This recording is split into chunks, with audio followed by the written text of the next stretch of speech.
And welcome everyone to How to Win New Business with Shops and Portals. And we're going to be sharing today not only some distributor success stories with these, but also some pro tips. As we head into fourth quarter, it's never been more important to think about things like shops and particularly portals. And we'll talk about why here in just a little bit. If you're brand new, welcome. We are commonsku. We are the promotional products business platform of choice for so many progressive distributors. If you want your life easier, if you want it more manageable and those projects to be able to sail through smoothly, check out commonsku if you haven't yet. This webinar is provided for free to you today, courtesy of us and our team at commonsku. So I hope you enjoy. I hope you get lots of benefit, and I hope it really helps boost your sales. All right, who am I? My name is Bobby Lehue. Again, if you're new to commonsku, I'm 20 plus years in the business, former distributor CEO. We had clients that ranged from seven-figure shops and company store clients with over 1,500 items on their shops to $20,000 shops, very simple pop-up shops with just a few products. And now as the Chief Content Officer, it's my pleasure and my job to help fuel your success. I leave that picture of Obama up there, by the way, because that's our most famous, probably most famous merch item that we ever sold, ended up on the head of the President of the United States. Anyways, there's my success story on the merch side. Welcome. I'm glad you're here. All right, let's get right into it. We're going to talk about how to win with portals and how to win with shops. Gartner did this massive study and realized that by 2025, 80% of B2B sales interactions between suppliers and buyers will occur in digital channels. Now, that doesn't mean that everything's going to move technically to pure shopping cart transactions. What it does mean is clients are demanding more and more digital tools. We do everything with our phones and our desktops, from ordering food to groceries. The pandemic really shifted this. And so digital interaction is just going to continue to grow. And that's why portals are so important. 60% of B2B sales organizations will transition from experience and intuition-based selling to data-driven selling and merging their sales process, taking a lot of their sales process that's happening in real life, merging that with an online experience, including applications and all kinds of things. This is from the source Future of Sales, Gartner Trend Insight Report, which you can check out at Gartner if you want to learn a little more. But let's get into portals and how it applies to our particular business. What portals does is it gives your clients visibility and control. They can view everything in one place, from client portals to project portals. There are two different kinds of portals: client portals and project portals. Client portals can be used to merchandise ideas specific to your client or to a theme across many clients. And of course, project portals have a history of your project communications, emails, presentation, comments. I don't know about you, but the back and forth with email when there's a "where's my order?"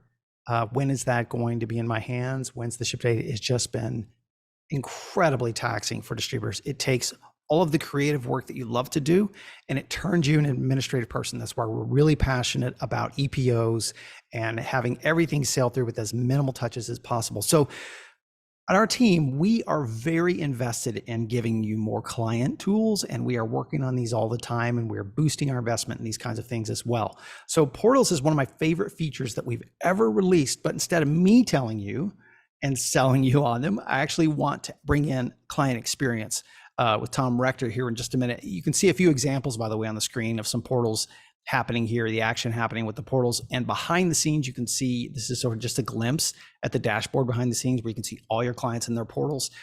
There are more details. I encourage you to go check it out at our demo. Go to commonsku.com if you want to learn more and dig into the specifics of how to build one. We're going to talk today about why it's important and how to do something with it to actually drive sales. This is a conversation that I had with Tom Rector at Screen Broidery. Tom Rector is the CEO at one of the fastest growing distributors in the US. He is a phenomenal human being. He is just full of wisdom. He's open to share his experiences. We did an episode back in January called Creating the Shark Tank Experience. He created a Shark Tank experience with his clients and suppliers. That's a whole nother story for another time. You can check it out on our podcast, The SKUcast, if you want to learn more. But this is a clip from it. And what I asked Tom was about portals. Here's the clip. Random question, but Aaron Couturier told me that you landed a client because of commonsku's portals. How did portals, I was real curious about this massive growth. I had two questions. You have, how much of that is new logo acquisition versus growing clients? And then my other question is, can you tell us a little bit about why you think the portals help land new business? Oh, yeah. So communication is so important. right? Especially in today's world. The portal allows us to better communicate with our customers because we can centralize all of the information in the projects that our customer is working with. So we had a customer that came to us and is like, they were in a competitive marketplace. We talked about, hey, we need to recognize what kind of a market that we're in. Well, we know we're in a competitive marketplace. In a competitive marketplace, that means that all of your customers were working with someone else before they started working with you, right? So our now customer was working with someone else, and they're like, we didn't communicate very well. It was hard for us to get like previous orders, and we were missing invoices, and we had all these things that we needed to have in one central location, and they just didn't have a solution for that. So now we have those customer portals is where we can centralize all of that information, and our marketing teams can then add common SKU shops and common SKU market material and put those into those portals. And they didn't even ask for things like that, but once we started doing that, they were just like, wow, we can share ideas now across customers, and we can share ideas across easily across sales reps and centralize that stuff so they can have access to it at any time that they want and as much as they want. Yeah. So that, I mean, are you seeing faster? Go ahead. That's adding such value to our customer base, but now customers that haven't experienced things like that are now coming on board, looking for those types of solutions. Yeah. Are you seeing more new logo acquisition this year than you've seen in the past? I know part of that has to do with a very strategic effort on your part because you're very strategic focused. Yes, we have. And I bet we have 1 to 2 very good qualified leads coming in every week. And our biggest challenge is, what do we do with these leads? I mean, they're very good leads. It's like, we just don't have enough salespeople to pass these leads over to, because we just max out on our time, which is why we're in such a high growth mode with hiring right now. Yeah. But most of I would say this year, 40 to 50% of it is all new business. Wow. New accounts. Wow. And we've this past 3 months, we've brought on some major accounts. I mean, major accounts, probably $3 to $5 million worth of new business just in this past couple months that hasn't even started firing yet. Like they're just now getting. Tom is such a strong leader in this business, and we all know that 1 to 2 leads per week is a tremendous amount of work. So congrats to them and their team for just creating this funnel. We'll talk a little bit more about how we can do that with shops too in a minute, but the funnel that we create that's going to bring us those constant leads, that's one of the biggest challenges that we all face with. One of the things that I took away from my conversation with Tom is that in every prospect presentation, they're presenting portals as a part of that communication importance that the clients are craving and demanding. And if you have tried portals with a client or two and maybe it didn't take, you know how hard it is to adapt to new technologies yourself. Sometimes it's fairly easy. Sometimes with clients especially, it can be a little hard to change. So repeat reminders and create a communication plan around portals with your customers. That's probably the most important key. It's also the most important key with shops, which we'll get into in a minute, is this constant reminder. It is not true that if you build it, tell them once about it, they will come. It just won't happen. We are finding that distributors are now using all kinds of opportunities. So for example, when a customer emails a distributor on Common SKU and they say, hey, can you give me the in-hand date for so-and-so project? Sure, it's right here. And they send a link to the portal just to help reinforce where that information lives. There are reorders happening on the portal. I mean, I don't know about you, but one of the happiest things in a merch professional's life is a repeat order that you didn't have to do anything for the second time. Probably worked your tail off for the first order, but the second time it sails through, man, there's nothing like it. And so we've even made it easier with portals where it can just be a click of a button and they can reorder and then it shows up there in your sales reports. What an amazing tool. Anyways, I love it though, because we had a lot of complex projects with clients and communication was so hard. I would rather my sales team focus on proactive sales activities than be burdened with the admin of it. All right. But I just want to help you understand that creating a positive, proactive communication plan around the portals are going to help land new business. And talking about these in your marketing, actually promoting this. The reason I led with Gartner's study is because this is what clients are craving. And so it's not just the fact that you have, which I hope is really cool marketing and a really progressive brand, and you're doing some amazing things, and you have these marquee clients that are all over your website, you're doing all the things right. Now clients are demanding more efficient processes, and we should be leading with that in our sales. And that's how we're going to land new business, is because of the way that customers are buying. Okay, let's move on a little bit now to how to win with shops. This is going to be a fairly quick webinar. We're probably going to be done by 12:30. But how to win with shops. Now, I'd already told you my background, where I've had a lot of experience with shops for many years, back in the day before it really got sophisticated. But we have at commonsku 3 different types of shops. We have a pop-up shop, a marketing shop, and a company shop. And if you want to learn more about this, you can go over to commonsku.com and check out a demo, get a demo for it there. But I'm going to talk about some of the distributors' experience with shops. We're going to talk a little bit about, or show some of their shop clients, so that you can get an idea who is buying, what types of customers ideal for shops, which is pretty much everybody, but I'll touch on that in a second. And then also just their experience, what they're doing to try and land new business. And most importantly, the marketing side of things. But before we get to that, I have pointed to this report before. It's a report by Trends Magazine. These are the folks that put out, I think, the Hustle newsletter. And they talked about 7 data-backed predictions for the future of marketing. And the number one trend that they pointed to, this is now a 2-year-old study, but it's still so important because it's post-COVID, is gifting. The fact that corporate gifting has been skyrocketing. In fact, global corporate gifting spending more than doubled during the pandemic. And I love it when an outsider talks about our business. So what they said was because of the ROI, returning customers, and referrals. One gifting campaign can result in a 36% increase in referral rates. Share that with your customers. It's so important, that study. And as of October 2021, the average spend on a corporate gift was $125. Like this though, this is surprising. You know how our industry, we have a lot of industry numbers around how big the industry is, 26 billion, 24 billion, things like that. Corporate gifting alone is supposed to be in the 300 plus billion category. So there's a lot of opportunity out there. Not only is there a lot of opportunity out there because the budget has never been higher for corporate gifting, or you have an opportunity to reallocate budget, for example, at poor digital spending, and shift it over to a gifting program. There's never actually been a better time to be in the shops business and the gifting business. And the reason is because, and I did a whole presentation on this that you can find on our YouTube page, about branded merchandise has never been hotter.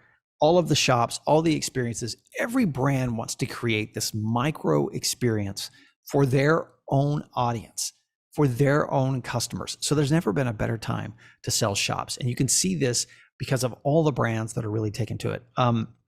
One of the most interesting things, I had an interview with Dale Denham at PPAI, and we were talking about the top 100. And I asked him, what was the number one trend he sees happening in the industry, positive trend he sees happening? And he said shops. Shops is the biggest trend that we're seeing happening in the business. So back when the big e-commerce sellers came on the scene, like FormPrint, we thought they were going to take over the industry. That is not actually what happened. What happened was that brands decided they wanted to create their own boutique experiences with shops. By the way, we cover a lot of the coolest things happening in the merch world, not just in the industry, but what we consider merch in general, as an inspiring newsletter for you and your team. First and third Friday of each month, we release this newsletter, and we fill it full of cool stories, fun stories about what's going on in the merch world, how people are using merch. It's a great way to get some inspiration. You can find this on our website. You can go to community.commonsku.com and click on newsletter and subscribe there. But we'll keep moving. Pro tip number 2 to drive new sales with shops: marketing. It's all about marketing. And this is that whole idea, again, of not falling for the concept that if you build it, they will come. This is probably the biggest failure with shops. It was our biggest struggle as well, that when we built a shop, we put all this energy behind it, we built a cool experience, and nobody showed up, or they showed up one time. So marketing is one of the most important ways to drive new sales with shops. And let me just show you a few examples of what some distributors are doing. This is from Touchstone. I did an interview with Andrea Stoll, the Chief Engagement Officer there at Touchstone, who's doing some amazing work. And they just dropped this a few days ago. Here's a video they did for their holiday shops. Add the fun of shopping to your holiday program and create more meaningful engagement with custom, curated holiday pop-up shops. We will build the products, design the online store experience, and manage your fulfillment, removing the headache of collecting sizes and delivering holiday gifts. Here, we built this pop-up to include apparel, coolers, drinkware, backpacks, travel, and more. After perusing the gift offerings, they will simply add their choice to cart and follow along to an easy checkout. Here, we require name and email and have additional fields available, like shipping address for home delivery. Simply share the site with the employees and clients you want to celebrate, and we'll take care of the rest. Reach out to your account team today to learn more about the pop-up shops, and we'll build one just for you.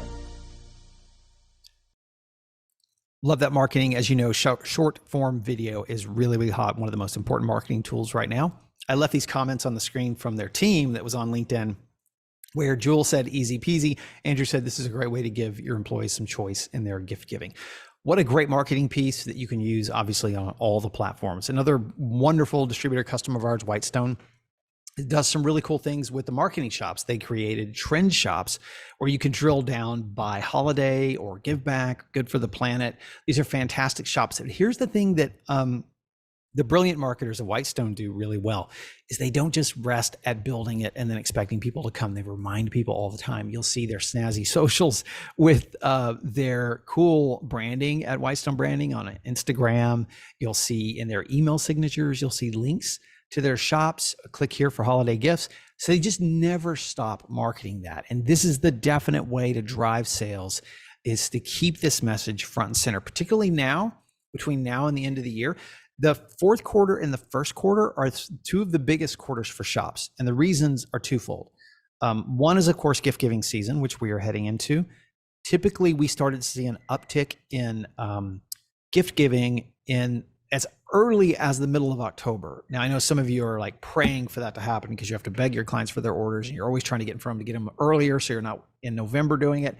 But typically it would happen around October. And ironically enough, if you're in a part of the country where the weather is seasonal, it's usually when it starts to get cold and fall comes in and people start to think holidays. So October 15th was also when all the big mail order catalog programs would drop their food gift catalogs back in the day in the mail to customers. And you'll notice direct mail has picked back up. There are a lot of people that have taken to direct mail now. So expect to see some of those in the mail. As soon as those start hitting your client's desk in mid-October, it's a great time to reach out about holiday gift giving season. Also for first quarter, what's happening in fourth quarter, another great opportunity is that a lot of companies will shift their rebranding efforts to the first of the year, or they will embrace a shop opportunity to launch January 1, and they want to build it in fourth quarter. So that's why you see this real big uptick in the fourth quarter and the first quarter with shops a lot of the times. But that is just anecdotal experience. Every distributor is different. Your market might be different. You might have your biggest quarters in the summer. So take that with a grain of salt. Also, just know that at once upon a time, it was a hard job to qualify who really needed a shop. Today, because they're so easy to pop up and build, and because the branded merch experience is a ubiquitous experience that most brands want to create, it has never been better time to sell shops. So lots of opportunity out there. A few more examples how folks are using marketing. The folks at Creative created their fourth quarter campaign to build around these gift experiences and these gift shops. They even created a holiday planning playbook for their customers so that they could figure out what it is that they were going to do next. It's a really cool campaign.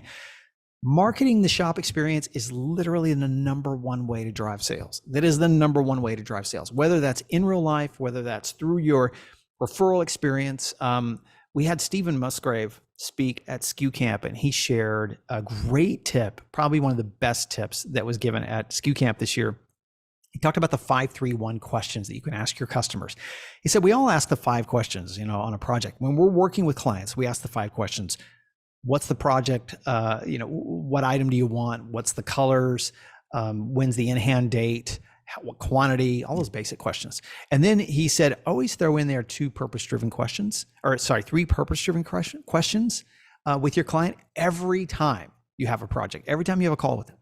And then, of course, 1 personal question to get to know them a little better. The reason why I really love this is you might be taking a call or an email or a text from a customer who wants to launch some new trade show event they have going on in October, and holiday gifting is not even on their mind, but you can ask that question. Hey, what are you doing to celebrate your employees in fourth quarter? It's a really simple tactic, but these word of mouth tactics and this marketing is the only way to really drive shop revenue. So remember the lie, build it and they will come. That's not the case. You really have to market shop both pre and post. Sometimes we would even build marketing plans for our customers for their shops for them. One-page marketing plan to help them market the shop well. And that's how we drive revenue. Remember, the easiest way to drive revenue is with your existing clients. The hardest way is with landing new business, but new logo business is important. I don't want to minimize it, but the easiest way is to drive revenue with your existing clients. Create a marketing plan just for shops and just for each of your client shops if they need it, even if it's a simple 1-page, 3-bullet marketing plan, and cultivate this merch madness that's going on. Take advantage of this really cool opportunity that's happened in the cultural zeitgeist of how people love merch at this time. All right, pro tip number 3 to drive new sales with shops: contests and sales goals. This was really cool, shared by Russell Bird and Jocelyn Bird at the Promo Addict. They set a shops goal to create 100 shops for clients. We wanted to create 100 client shops. And it took them about 2.5 years to hit the 100 shops sales goals, but they've seen a lot of magic along the way. The ROI, here's the story of 100 shops. The number of shops over 10,000 in sales, 9. The number of shops with activity, 88. Total revenue from shops as a percentage of total sales since January 1, 19%. All right. It's a huge, huge opportunity for you. And so create this experience with you and your team. If it's just you and one person, or maybe it's just you, set a goal to try and drive new sales or drive sales with shops. A shops goal is a wonderful way to try and challenge yourself or your team to build this. All right. I want to show a few examples of where distributors are finding opportunities with shops. This is from Ashley with Ward Promotional, and this was for a hospital program and a hospital appreciation program. Their problem, of course, they were trying to solve was sizing and accumulating orders. That's a big problem with shops. As you know, a lot of customers will come to you in the fourth quarter. And this was actually something we learned to do when a customer or a new customer particularly would come to us for a project. Let's say they loved your marketing. They want to do a gift for their employees. There's a tendency in us to either do one of two extremes, to either just do exactly what they said or to try and build everything at once. We would actually use the onboarding experience with that one gifting program. And then after the first of the year, after whenever the launch is successful, we would go back and start to build additional services or additional categories into that shop experience. But they were simply just trying to size and accumulate orders, right? They wanted to actually solve that problem. And she threw away this important tip. A new standard operating procedure for them and their team was always start a shop from a presentation in Commons Queue. If you follow this number one rule, you can always copy that presentation to a new shop down the road. Really quick, easy way to minimize all that effort and energy at building new product into a new presentation. We also have collections, of course, that can do this as well. We just released a holiday collection that you can find out on Commons Queue. Go there, browse the collection, add that to your presentation shops, and you're in business. This used to take technologists, by the way. Now everybody can do it. Our good friend Rich at PBJ, one of the coolest logos, I think, has a program that he did for PGL Environmental Consultants, where they gave all their employees, $200 per fiscal to spend on custom merch. They wanted a good quality brand with a commitment to sustainability and a brand that has a lot of choices in products and colors. 24 styles, each style is in 2 to 4 color choices. It's a lot of SKUs, but they made it work. And of course, the shop's platform batched the orders, all those kinds of things. I'm showing this mainly so I can present to you different opportunities. As you look at your client list, and I hope you do this every 6 months, is that you reevaluate your client list by client revenue and declining order. And actually encourage you to do it by declining revenue and another column by profit. So that you can compare the two, because your client who is the most in sales might not be your client who is driving the most in profit.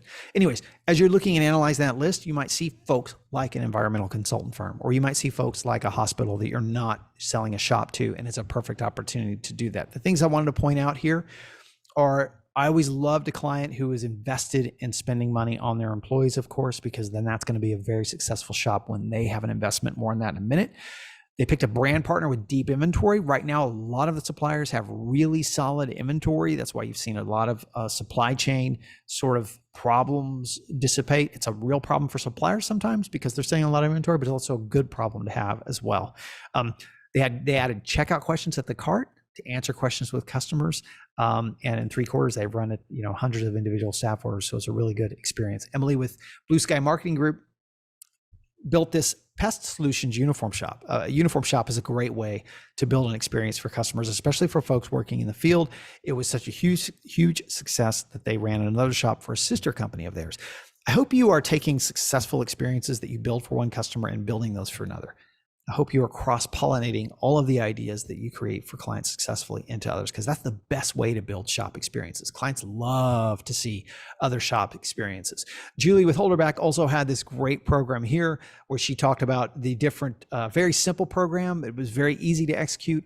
And I want to stress that with shops, a lot of folks will ask me about revenue caps or revenue potential.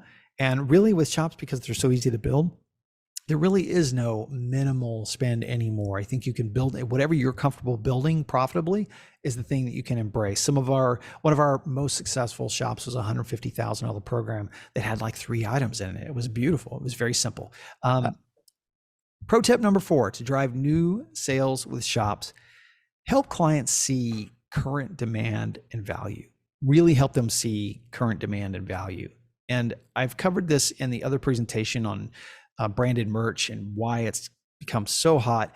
But the articles you're seeing everywhere in the news talks about the celebration of merch. Panera, Chipotle, and Taco Bell are selling out of merch. Should retailers worry?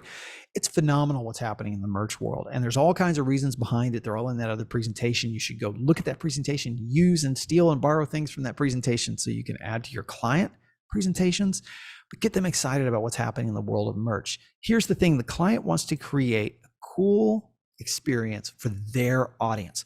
They're not trying to become the New Yorker to everybody.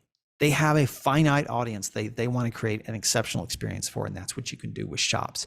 Like I said, I've never seen branded merch at the height of its popularity like this. It's a 5,000 word article in Esquire that was published about the merchification of the book publishing industry and just the envy that they've created around book merch. It's one of the coolest times to be in the business. So last tip I want to give you is, of course, always looking for clients and encouraging clients to invest in their employees. We know employment has become a really difficult season. It's been volatile. And one of the great markers for a good shop experience was when we would notice a customer who had a budget that they wanted to allocate for shops. And Aldi's did something that maybe a lot of folks didn't notice, but they created this really cool experience. Aldi's, if you're not familiar with them, they're a discount grocery store. A discount grocery store creates this FOMO around this really cool merch experience. It looks very marine layer branding, by the way. But how did a discount business get into this? Well, first of all, they're selling out like crazy. But here's the other thing that they're doing that is really, really powerful. It's so popular, customers are having trouble finding it. They just dropped another fall release, which we're highlighting in the Backpack newsletter tomorrow. But merch lesson for us is that Aldi's sold everything at $10. Now, you and I both know that you cannot get a tracksuit through the hands of a manufacturer, a distributor, agency to retail at $10. We all know that. It's impossible. But Aldi's did it. You know why? Because they're subsidizing part of the cost for their employees. They believe in the branding. They believe in the magic they're creating on behalf of employees, and they're making that investment.